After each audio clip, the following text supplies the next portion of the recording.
The Secret Life of Lele Pons. Yeah. You got vulnerable. You opened up a lot. Oh my God. So it's the only time you guys are going to ever see me cry is in that. So I never do this stuff. Lele, that was so brave. That was so brave. What made you decide to put yourself out there like that? There's a lot of reasons, to be honest, because I have a lot of like people and fans like always like telling me like they have problems and everything and all their mental like issues, and I never say to them like, hey, I have this too, or how can I help them? Yep. And also like I went to a ranch for like a month and I met so many people there and they were like, hey, we didn't know you had it. Why don't you tell the world? It's amazing. Like I got like a lot of people pushed me, even like my patients that I was with pushed me to do this, and it took me a while, and I was like, maybe I should do it, maybe I shouldn't. Like, I don't know what people are gonna say, you know. And at the end, I did it, and it was amazing. What was it? Like a mental health wellness camp? And it's for people that actually want to go and get better. It's NBI Ranch is in Weston in Florida.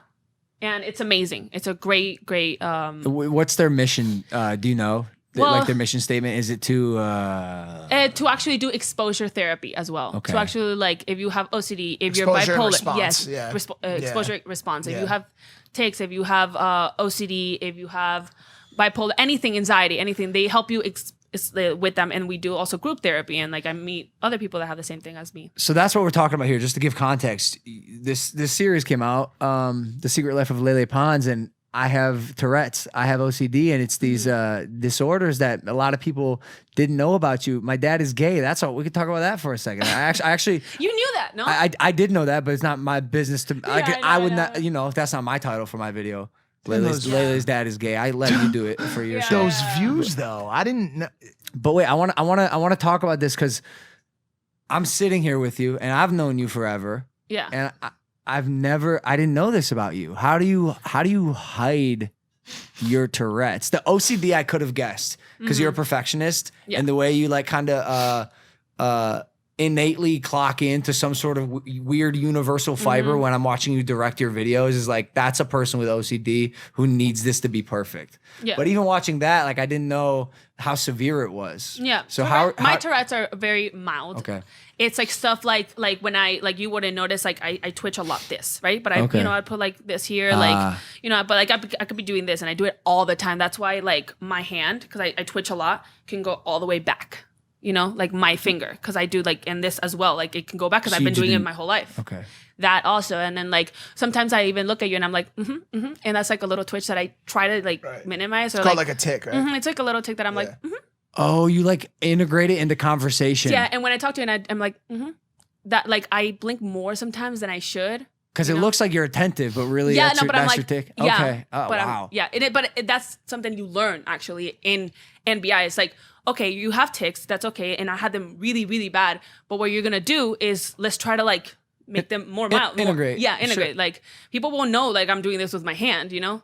Yeah, I haven't noticed. Seriously, I've been friends with you forever. I'm even just sitting with you here, and I'm like kind of flashing back to this these episodes and the things I saw, and I'm like, yeah, that's crazy. What's your is that bending back of the hand your response? So like so OCD is obsession and then a compulsion to do something to react to that obsession. For me, like OCD is like and so like you obsess about a thought, for example, and then you are compulsed to do something in reaction to said thought, and so it's and that's what exposure and response trains you out of, and so basically you're being trained to not respond to an exposure. So like for example, let's say I want to touch the water for no reason. If I don't, and then you feel like if you don't touch it, the world's gonna end. Your mom's gonna die. A car's gonna drive off a cliff. Everything's over. It's like you're gonna like whatever. So respond like exposure response is ERT. Like what I do is I usually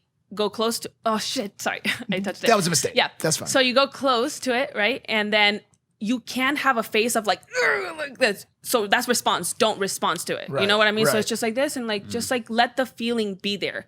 And eventually it'll leave. And now I don't want to like, let's say then you don't want to touch it. Did you, you've dealt with this for probably a good portion of your life, yeah? Since I was 9. What were some of the other things that you used to do as a compulsive response? Cause I've dealt with some of this myself and my mom is OCD and I had portions of my life where I would leave and I didn't touch the doorknob right on the way out, and I would walk all the way back in my building, And go did you back know- up, but touch did- the doorknob but one did more you know- time, and then leave again. Exactly, but it was it a ritual? Did you have to do it like 3 times? Because Sometimes 3 times, sometimes 5. Well, no odd numbers either. Has to Okay, be, everything has to exactly, be yeah. done in evens. And Yeah. so these are classic OCD cases, right? I do it 3 times. Okay. Yeah, okay. I do it 3 times, and it has to be a reason. Why do you do it? 3 times. I do it 3 times for the Holy Trinity. Okay. Because, like it's. Yeah. I was very religious when I was little, and going into that. That's another thing. But I do it 3 times. Sometimes let's say I close the door. I know I closed the door. I'm seeing the door closed, but I have to go. Again, Reopen I it, can yeah. relate. So have you noticed that when you started, because this is obviously so relatable for me, have you noticed that when you started making content like this, Yeah. that you knew immediately and innately was helping people in a massive way? Yeah. Did that make you feel just so much more purpose and so much more meaning in your own life? Yeah. There was one person, I'm not going to say her name, but she is huge. She's a huge artist, like bigger than like just huge. Yeah. Like huge, like Ariana Grande big, Yep. And she texted me and she was like, hey, I just want to say thank you so much for this documentary. I also have OCD. And we saw this documentary. It was really hard for me to watch it, but I just wanted to tell you, privately, I have it too. And I was like, you have it?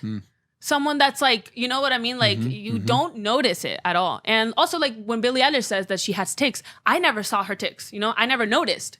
But it's stuff that people have, and it's like it takes a lot of courage, because like I told her, I was like, why don't you want to talk about it ever? Sure. And she said no, it's just like people might judge me or anything like that. And it's true, because people will judge. I mean, I put this documentary and there has been people that judge, and they say it's fake, or they say, why don't I just quit if it's so hard? Or like, what makes you different from everybody else that has, like, why do you get a documentary and other people don't? Or something like that. But like, you just have to go with it, One person. Just if one person hits you up and says, yo, you helped make my life better, I will take 1 billion fuck yous every day. That's what Fuck I you, s- dude. Fuck your piece. I will take Yeah. every single one of them. I just went through this with I wrote a book about addiction.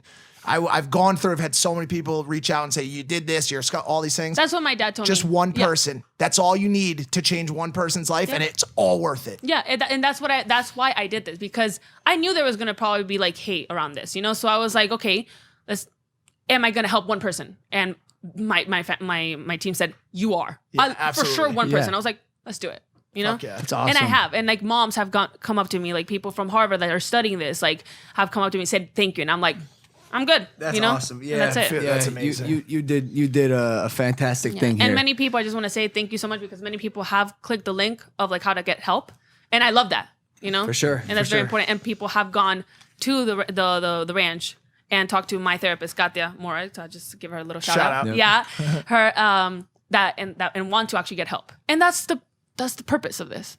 Yep. Amazing. So What do you think the most detrimental, or what was the hardest thing about having these disorders? Like, did you go through anything that relationship rattled you? OCD is the worst for me. It's I get obsessed with a person, So that for me is the worst, because people don't understand what OCD sometimes is, and they're like, why are you obsessed if I say this, if I do this or whatever? Like it's just really weird. It's like I get obsessed with people. I just get and it's really bad. It gets really bad, and it could be. That's so interesting. I know. I feel That's I could so interesting. literally talk to you about this for like hours, because it's so much stuff that I could relate to. Is that a compensation thing when you're bouncing between relationships then? Yeah, exactly. That's why I You get don't get too attached? Yeah, I get really attached, and then Are you afraid all of a sudden- commitment? Yeah, I am. But also you want.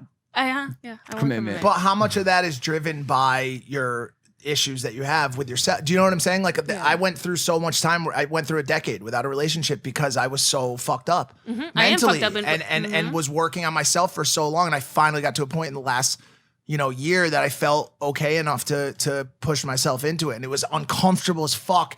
So much problems with intimacy and like Exactly, long term, like all that stuff. I know, And- like in my OCD, like I know if like the guy doesn't call me, for example, like I would think the worst. Oh, that's it. That's for sure it. He doesn't like me, all that stuff. And then I would be like obsessed with like I have to do anything in my power for him to like me. And that's when like you're impulsive now, you know? And then Great show. Yeah, great show. Yeah. Have you gotten better? Have you improved? Will this be a journey and a fight that you're doing for the rest of your life, or is there an end when you say I've conquered this and I can understand myself? There's no cure, but you can definitely manage it better, and I have definitely managed it better.